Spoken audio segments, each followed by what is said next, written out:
Så goddag igen, og rigtig hjertelig velkommen til Handicapmagasinet. Det siges jo, når man bliver ældre, måske er det gangbesværet eller handicap i det hele taget, så skal man alligevel holde sig i form. Man skal ud og spacere, og når man skal ud og handle, så skal man jo have noget at støtte sig til. Før i tiden var det jo en krykke eller et gangstativ, og det var der en snedig person, der fandt på at sætte hjul under, og vips, rollatoren var født. Og vi har jo i tidens løb set mange slags af dem, Annette, og det er jo sådan, at der bliver jo udvidet med dit, så kan den dat, og jeg ved ikke hvad. Men du har jo konstrueret sådan en, ikke? Hvorfor har du egentlig gjort det? Jo, men jeg synes jo også, det var rigtig spændende, ja. at man kan gøre noget for at holde folk i gang, selvom de har funktionsnedsættelser. Så derfor så blev jeg inspireret af, at Hjælpemiddelinstituttet for, det er vel snart 10-12 år siden, lavede en analyse af ældres brug af rollatorer, hvor de i en rapport offentliggjorde, at det kunne tyde på, at man skulle lave nogle rollatorer, der var bedre optimeret til indkøbssituationen. Ja. Fordi de der kurve, der var på rollatorerne, de var meget små, og så en traditionel rollator har jo 2 greb, så det vil sige, at den er egentlig designet til, at man skal være temmelig gangbesværet for at gå korrekt i den. Vi har nok alle sammen set nogen, der kommer til at gå en lille smule foroverbøjet, fordi de sådan måske i virkeligheden går lidt forkert. Altså rollatoren traditionelt er jo egentlig designet som et gangstøtte. Og så var det, at vi tænkte, hvordan skal sådan en rollator til indkøbssituationen så se ud? Ja.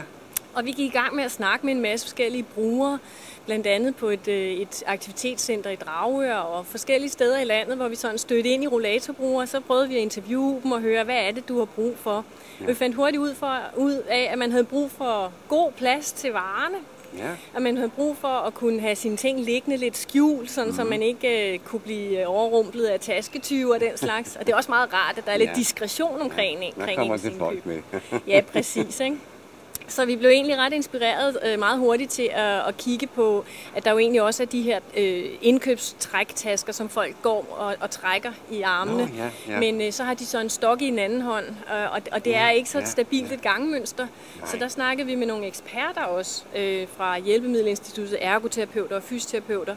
Prøv at spørge dem, hvad er det egentlig, der skal til for, at man får et godt gangmønster? Og til sidst så endte vi med at have et koncept til en taskerollator. Det må jeg sige. Ja, og det er så den, som vi står med her, hvor de vigtigste ting i virkeligheden fra det, jeg nævnte før, er taget med. Altså, at man skal kunne bevare et godt gangmønster for det første. Ja. Og det er så derfor, der er lavet sådan en fast bøjle, kan man sige, i stedet for 2 greb. Så når man går, så kan man gå meget mere oprejst.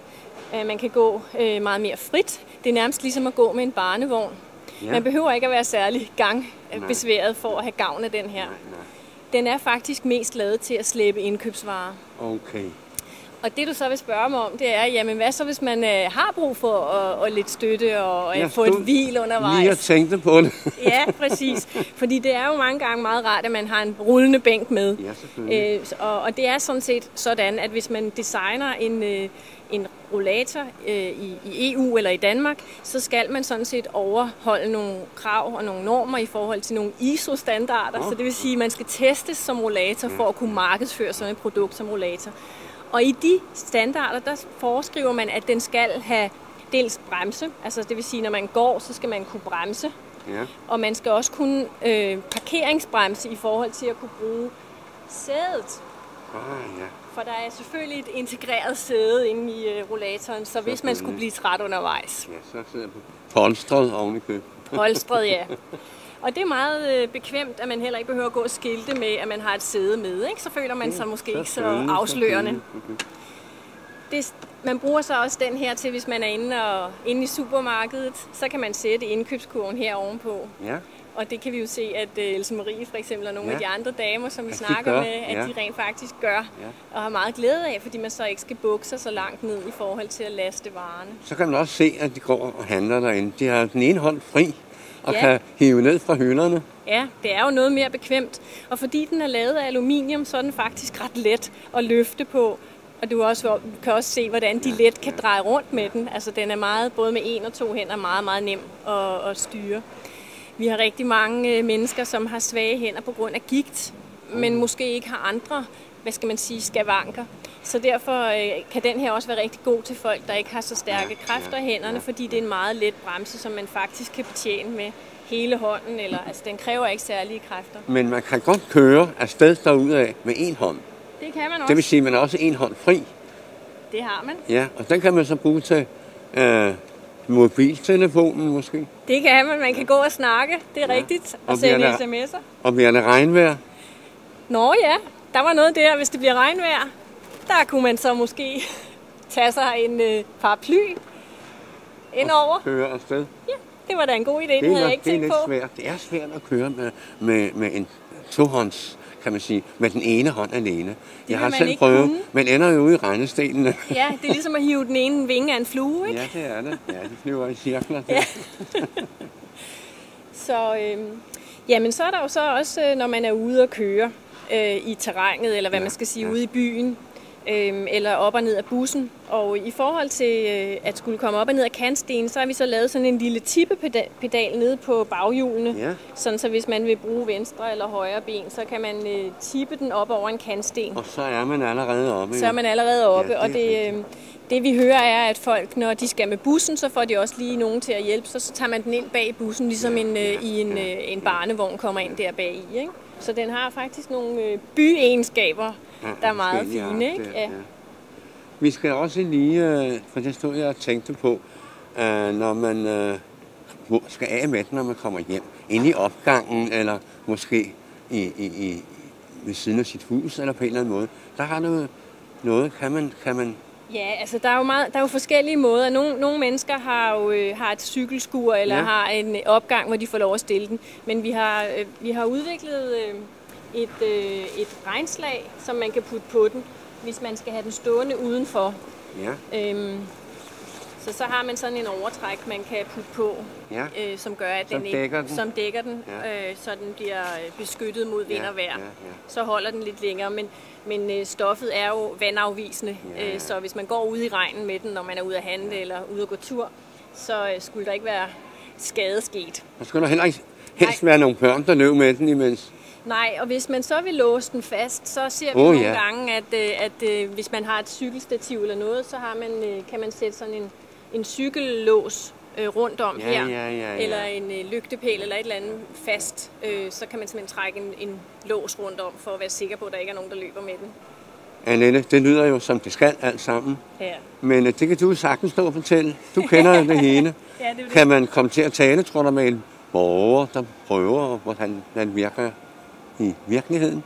Ja, så nu er det jo derfor, jeg har inviteret jer herud på Fisketorvet, så vi kan gå ind i Føtex, for der ved jeg tilfældigvis, at vi har nogle damer, som er ude at shoppe her hver anden mandag, som de er visiteret til indkøb gennem Københavns Kommune, så de ankommer i en bus her, og så shopper de rundt i Føtex i en times tid, og så bliver de kørt hjem igen til Valby, hvor de bor. De har altså fået sådan en, altså og de har masser at sige om den, ja. De har prøvet den og gået med den nu i det er en måneds tid, de har haft den, så de har nogle erfaringer. Vi prøver at se, hvad de siger. Ja, det er godt. Hallo. Hallo. Jeg kan se, du har også sådan en med taske på. Ja, det har jeg. Og virker det? Jamen, det virker perfekt. Hvad gjorde du før?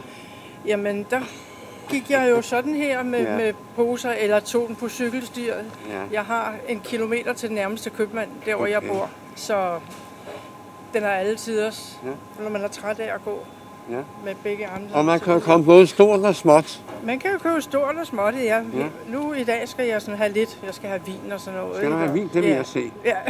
Det må jeg se. Ja. Og ellers så fungerer det, kan jeg se. Du har meget. Ja, den er rigtig fri til at... Ja, jamen jeg kan bevæge armene, ikke? Begge armene. Og nu skal vi se. Jeg bremser den lige, for jeg har en, jeg skal se her. Ja. Den har jeg ladt mig fortælle er god, og så må jeg jo have den i. Det kommer jo an på en prøve, ikke? Jo, det er netop det. Men man kan jo godt få en ordentlig tår af den der, ikke? Ja, det kan man da. Ja. Så triller du stille og roligt videre. Så slapper jeg den lige op igen, ikke? Ja. Og så skal jeg have sådan noget som køkkenrulle, ikke? Det er jo også noget, der fylder. Det vejer ikke så meget, men det fylder. Ja, det fylder. Ja. Så kan det være alt sammen i den der taske der? Der er Min håndtaske er også dernede, så har jeg fri for at skal gå og passe på den. Ja, for søren da. Ned, ikke? Jo. Så den ligger også nede. Der er jo ikke nogen, der sådan tænker på, at der ligger noget dernede. Nej. Så den er jo godt af vejen. Og så skal du have noget, hvad mange du skulle have? Køkkenrulle. Køkkenruller. Det må vi hen og se. Over i hjørnet der køber jeg gerne dem her. Ja. Det bliver jo alligevel smidt væk. Ja, det gør det og jo. det fylder jo så meget, ikke? Så det kan også være nede i den taske. Det er så dejligt. Færdig kan du have det hele dernede. Så kan jeg have det hele puttet ned i, ja. Sådan skal det være. Ja, sådan skal det nemlig være. Jamen, så siger vi tak, fordi du gav os et øjeblik af din tid. Selv tak. Tak.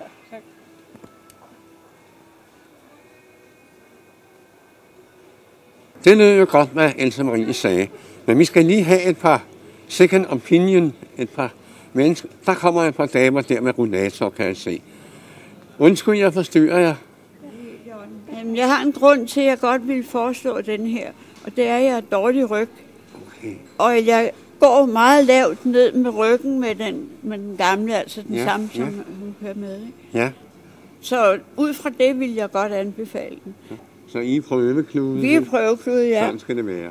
Jamen, jeg vil heller ikke forstyrre jer, fordi nu er det med at komme i gang her, men inden der kommer alt for mange mennesker. Ja. Tak skal I have. Tak. Ja, Annette, det må man jo sige, det lød jo, som om de var til glade og tilfredse. Synes du ikke? Jo, og det er jo også det, vi gang på gang oplever, og vi får stadig flere, hvad skal man sige, overraskelser, fordi at, vi har jo designet den her som, altså til den ældre borger, men vi har mange yngre mennesker, som også har kontaktet os, for eksempel folk, som har sklerose eller muskelsvind, som har nedsat kræfter, eller folk, som har fået et piskesmæld, eller har dårlige skuldre og arme, altså så man ikke kan løfte og slæbe. Så det er også yngre mennesker, så vi er rigtig glade, at der er rigtig mange mennesker, som vi ikke havde tænkt på, som også kan få glæde af den. Nu er der nok en hel del, der tænker, det må jeg vide lidt mere om. Ja. Hvordan bærer man sig ad med det? Jamen, vi har vores hjemmeside, som du kan se alle informationer, og vi prøver at holde den opdateret. Ja. Og det er også der, man kan kontakte os på telefon, hvis man kan se telefonnummeret på os, og man kan kontakte os, hvis man for eksempel vil afprøve rollatoren, eller have den demonstreret, hvis man er en forening eller en klub. Så siger vi tak for det, vi måtte høre. Og der er jo lige Else Marie, som vi forstyrrede så grådigt, mens du handlede. Er du tilfreds med det endelsen af det? Jeg synes, den er dejlig. Den er rigtig dejlig at gå med. Det er ligesom at have babyer igen, man går med klapvogn. Så det er en virkelig en fornøjelse at gå med den. Det er det. Jamen, så kan vi jo ikke andet sige. Det var da nydeligt. Vi har ikke fået nogen minuser, så det kan jo være, at der ikke er nogen. Tak skal du have, Annette, for denne gang. I er meget velkomne.